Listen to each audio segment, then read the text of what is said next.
लोकसभा चुनाव पूरे देश भर में शुरुआत हो चुकी है। चुनाव की तैयारियां लगभग सारे प्रत्याशी पूरी कर चुके हैं। उनके स्टार प्रचारक अपने अपने प्रत्याशियों के समर्थन में उनके क्षेत्र में जाके जनसभाओं को संबोधित कर रहे हैं। वहीं उत्तर प्रदेश में 4 चरण का मतदान हो चुका है। 5वें चरण का 20 मई को होना है। सारे प्रत्याशी अपनी कमर कस चुके हैं, कुछ डरे सहमे भी हैं कि चुनाव के बाद जब परिणाम 4 जून को आएगा तो जनता किसके सर पे ताज पहनाएगी।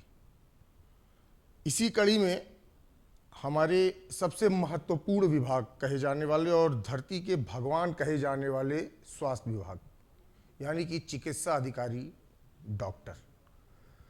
डॉक्टर की क्या राय है इस चुनाव को लेकर, उनका क्या मत है, ये जानने के लिए आज हम लोग Kalyan Singh super cancer institute आए हुए हैं। यहाँ के एमएस डॉक्टर देवाशीष शुक्ला जी हमारे साथ मौजूद हैं। इनसे हम जानेंगे कि इनका और इनके साथ के जो भी चिकित्सा अधिकारी हैं उनकी क्या राय है इस चुनाव को लेकर। सर, बहुत बहुत स्वागत है आपका। और आपसे ये जानना चाहेंगे कि ये जो लोकसभा चुनाव चल रहा है, 5वें चरण का मतदान भी होना है 20 तारीख को, तो क्या आपकी क्या राय है और क्या लगता है कि इस बार चुनाव में क्या कुछ उलटफेर हो सकता है? देखिए, वर्तमान में उत्तर प्रदेश में चिकित्सा स्वास्थ्य के मामले में जिस तरीके के कार्य हुए हैं, ये बहुत अद्भुत कार्य हुए हैं। जिस संस्थान का मैं सुपरिटेंडेंट हूँ, इस संस्थान में विगत कई वर्षों से पहले जो है बहुत सारी समस्याएं थीं, लेकिन अपने माननीय मुख्यमंत्री जी और माननीय उप मुख्यमंत्री श्री ब्रजेश पाठक जी के द्वारा चिकित्सा क्षेत्र में एक नई क्रांति लाई गई है और हमारे इस कैंसर संस्थान में धीरे धीरे जो फुटफॉल रहा है मरीजों का, वो काफ़ी तेज़ी से बढ़ा है। कैंसर के बारे में जैसा कि आप जानते हैं कि कैंसर एक ऐसी बीमारी है जिसका नाम सुन के ही लोग सहम जाते हैं, लेकिन अब उत्तर प्रदेश में भी टाटा मेमोरियल की तरह सारी व्यवस्थाएं देने का बीड़ा हमारे माननीय मुख्यमंत्री जी ने जो उठाया था, उसको पूरा करने की दिशा में इस समय लगभग हम लोग फाइनल स्टेज पर आ गए हैं। तो चिकित्सा के क्षेत्र में सरकार द्वारा तो बहुत अच्छे कार्य किए गए हैं, लेकिन जो चुनाव वाली स्थिति आप बता रहे हैं, ये तो अब रिजल्ट के बाद ही पता चलेगा। लेकिन जो फैक्ट है वो ये है कि जो व्यक्ति अच्छा काम कर रहा है, निश्चित तौर पर लोग उनको चुनकर वापस लाएंगे। ठीक है सर, अभी आपने कहा कि जो है स्वास्थ्य से संबंधित हमारे मुख्यमंत्री जी और उप मुख्यमंत्री जी बेहतर से बेहतर कैंसर को लेकर कार्य कर रहे हैं, तो अभी भी कहीं ना कहीं कैंसर के जो पीड़ित हैं वो भाग के टाटा मेमोरियल ही जाते हैं, मुंबई टाटा मेमोरियल जाते हैं, जो कि लखनऊ में इतना बड़ा हॉस्पिटल है, या उत्तर प्रदेश में बनारस में भी है। तो ऐसा क्यों है कि ज़्यादातर लोगों को वहीं भेजा जाता है, या लोग वहीं उसी को ज़्यादा अच्छा समझते हैं कि टाटा मेमोरियल जाने के बाद ही मेरा सही से इलाज हो सकता है? ऐसा क्यों है सर? वर्तमान में मैं आपको एक चीज़ बताना चाहता हूं कि अभी कुछ दिन पहले ही मैंने टाटा मेमोरियल मुंबई की विज़िट की थी। माननीय मुख्यमंत्री जी के निर्देशों पर मैं वहां गया था। आपको ये जानकर अचरज होगा कि टाटा मेमोरियल मुंबई की जो क्लाइंटेज है, वर्तमान में माननीय मोदी जी के क्षेत्र वहाँ बनारस में स्थिति वहाँ से ज़्यादा बेहतर है। दूसरे नंबर पे हमारा अपना इंस्टीट्यूट आ गया है, जो धीरे धीरे कुछ फैकल्टी संकाय सदस्य हैं जिनको हम लोगों को उम्मीद है कि अगले 1-2 महीने में वो भी भर्ती प्रक्रिया पूर्ण हो जाएगी। तो हमें पूरी उम्मीद है कि हम लोग टाटा मुंबई की स्थिति को और बेहतर तरीके से यहाँ पर लखनऊ कैंसर इंस्टीट्यूट जो अपना कल्याण सिंह जी के नाम से है, उसको और बेहतर तरीके से करेंगे। सर, कुछ ऐसी स्वास्थ्य सेवाएं हैं अभी, ऐसी ऐसी कुछ ऐसे, चाहे सीएससी कह लीजिए या पीएचसी कह लीजिए, इस तरह की ऐसे कुछ सामुदायिक स्वास्थ्य केंद्र है जहां सर अभी भी जो है धज्जियां उड़ाई जा रही हैं? सर, मुख्यमंत्री जी की जो परिकल्पना है उसकी धज्जियां उड़ाई जा रही हैं, इसके लिए क्या कहेंगे? कभी क्या आपने ऐसा ऐसी जगहों पर एक बार भी विजिट किया है, देखा है उसको? सर, अभी ऐसी कुछ क्षेत्र हैं, गाँव देहात के क्षेत्र हैं जहाँ अस्त व्यस्त है पूरी तरह से सर वहाँ की स्थिति। देखिए, रियलिटी ये है ना कि देखिए 80% जो जनता हम लोगों के यहाँ देश की है, वो ग्रामीण क्षेत्रों में निवास करती है। अब आप इस चीज़ को ऐसे समझ सकते हैं कि जहाँ पहले लाइट नहीं थी वहाँ आज की डेट में लाइट आ गई है, शौचालय नहीं थे शौचालय बन गए हैं। चीज़ों को धीरे धीरे जो विकास की तरफ बढ़ रहे हैं लोग, तो चिकित्सा के क्षेत्र में भी कोशिश सरकार की तरफ से पूरी है। अब कुछ बुनियादी समस्याएं हैं, जैसे अब गांव में रहना पड़ रहा है लोगों को, तो लोगों को ये समझ में आता है कि हम इतनी पढ़ाई लिखाई करके गांव में क्यों रहें। तो धीरे धीरे गवर्नमेंट की तरफ से काफ़ी अट्रैक्टिव सैलरीज का भी पैकेज दिया जा रहा है, उनके प्रमोशन स्कीमें भी स्कीम्स लाई जा रही है, जिससे कि ज़्यादा से ज़्यादा समय लोग गांव में दें।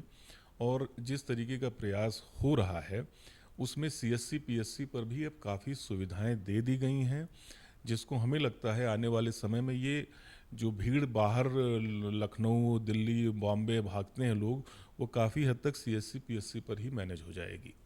सर एक सवाल और था। विपक्ष अक्सर सर जो है सरकार पे ब्लेम कर रहा है, खास करके स्वास्थ्य को लेके। उनका ये कहना है कि कोविड काल में जो वैक्सीनेशन कराई गई सरकार द्वारा कोविडशील्ड, उससे ये लोग पैसा लेते हैं, पैसा वसूलते हैं, चाहे चंदे के नाम पे हो। जो कोविडशील्ड जो कंपनियां हैं उनसे सरकार जो पैसा वसूलती है, क्या कहेंगे सर इस पे? देखिए, हम डॉक्टर्स लोग हैं, हम लोगों को तो कोविड वैक्सीन फ्री में लगी है, और जनता को भी भारत सरकार द्वारा और उत्तर प्रदेश सरकार द्वारा, मैं खुद इंचार्ज रहा हूं, तो मुझे ये मालूम है कि आज तक किसी भी वैक्सीन का पैसा किसी भी जनता से नहीं लिया गया। तो अब गवर्नमेंट लेवल पर ऊपर लेवल पर क्या चीज़ें हैं नहीं हैं, लेकिन जनता को तो फ्री में वैक्सीन मिल रही है।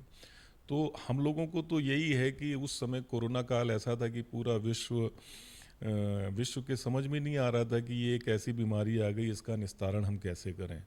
लेकिन जिस तरह से भारतवर्ष ने इसमें कामयाबी पाई या जिस तरह से इसको मैनेज किया, तो हमारी देश की जनता तो बिल्कुल इस ऋण को कभी हम लोग चुका नहीं पाएंगे। जिस चीज़ के लिए पूरा विश्व सर झुका के खड़ा था, उस समय हमारे देश के वैज्ञानिकों ने इस चीज़ को बढ़ाया और अपने यहाँ इसको इजाद किया। और आज कम से कम इसी बहाने सब के सब लोग, एक साइकोलॉजिकल सपोर्ट है कि हम लोगों ने वैक्सीन लगा रखी है, तो ऐसी कई बीमारियां जो हम लोगों को परेशान कर सकती थी, उससे हम बचे हुए हैं। सर अभी स्वास्थ्य से संबंधित ऐसी कौन सी चीज़ें हैं जिसको और सुदृढ़ करना बाकी है? देखिए, स्वास्थ्य तो एक ऐसी चीज़ है, जैसे अभी आपने कोरोना का ही नाम लिया, तो भविष्य में अब इसी तरीके की चीज़ें ही सामने ज़्यादा आनी हैं, जो बैक्टीरिया से संबंधित हो, वायरस से संबंधित हो, ऐसी ही बीमारियां।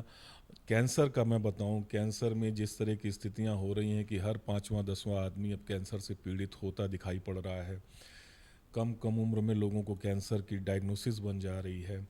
तो हम लोगों को अपने खान पान पर, अपने शारीरिक जो अपने क्रियाकलाप हैं, मानसिक स्वास्थ्य को, हर चीज़ को ध्यान में रखते हुए अपने आप को संतुलित रखना है, ताकि जितना भी हो सके हम इन वायरसेस से, बैक्टीरिया से और ऐसी गंभीर बीमारियों से दूर रह सकें।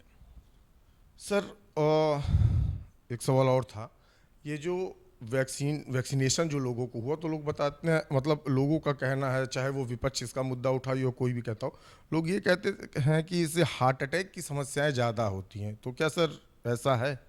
इसकी जानकारी अभी थोड़ी। तो ये रिसर्च का एक विषय है, और कोविड तो करीब करीब अब नहीं है, और कोवैक्सीन को लेके, कोविशील्ड को लेके, दोनों आज के ही, जैसे आज मैं देख रहा था, आज कोवैक्सीन के बारे में कुछ लोगों के ट्रायल्स बताए गए हैं, कुछ दिन पहले कोविशील्ड के बारे में बताया गया। तो देखिए, जो व्यक्ति हार्ट से रिलेटेड बीमारियां जिसको पहले से होंगी, उनमें थोड़ा सा इस चीज़ को लेके सेंसिटिव होने की ज़रूरत है, नियमित डॉक्टर से चेकअप कराने की ज़रूरत है। लेकिन अगर आप अपना नियमित चेकअप कराते रहेंगे, अपनी दिनचर्या नियमित रखेंगे, तो मुझे नहीं लगता कि इस तरीके की ये जो वैक्सीन लगी है, इससे किसी भी प्रकार की कोई नई बीमारी आपको परेशान करेगी। सर ये चुनाव को लेकर हमारी जनता से क्या कहना चाहेंगे, जो 20 तारीख को होने वाला है सर, लोकसभा का चुनाव? सर, ये एक बहुत बड़ा महापर्व है पूरे देश के लिए। सबको, मैं डॉक्टर देवाशीष शुक्ला, चिकित्सा अधीक्षक, कल्याण सिंह कैंसर संस्थान, समस्त उत्तर प्रदेश वासियों को एवं देश के नागरिकों को हाथ जोड़कर एक विनम्र निवेदन करना चाहता हूं कि आप वोट जरूर डालें, क्योंकि ये एक आपका मौलिक अधिकार है। और इस प्रचंड गर्मी में या ऐसी चीज़ों को सोचकर कि हम घर से बाहर नहीं निकलेंगे, ये एक बहुत ही गलत होगा।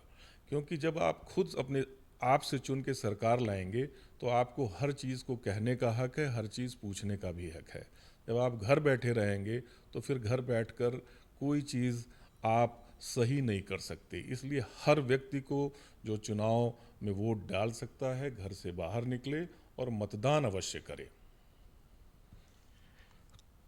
तो आपने देखा हमारे साथ देवाशीष शुक्ला जी, कल्याण सिंह कैंसर संस्थान के एमएस मौजूद थे और इनसे काफ़ी बातचीत हुई। इन्होंने यही बताया कि भारतीय जनता पार्टी की सरकार ने स्वास्थ्य विभाग के लिए कई काम किए और मुंबई के टाटा मेमोरियल जो कैंसर की संस्था है, जो उसका संस्थान है, उसके बराबर पटल पर आ चुका है। उत्तर प्रदेश में भी कैंसर संस्थान सारी चीज़ें और सारी दवाइयाँ और जितने भी ऑपरेशन से संबंधित मशीनें सब यहाँ भी मुहैया कराई जाती हैं और इससे अच्छी जो भी स्वास्थ्य से संबंधित योजनाएं और फैसिलिटीज़ होंगी उसको भी सरकार पूरा करेगी और काफ़ी हद तक पूरा कर भी चुकी है। वहीं इन्होंने ये भी बताया कि 20 मई को आप लोग ज़्यादा से ज़्यादा जाकर वोट करें, चाहे जो जिसको भी करें, लेकिन ज़्यादा से ज़्यादा निकल कर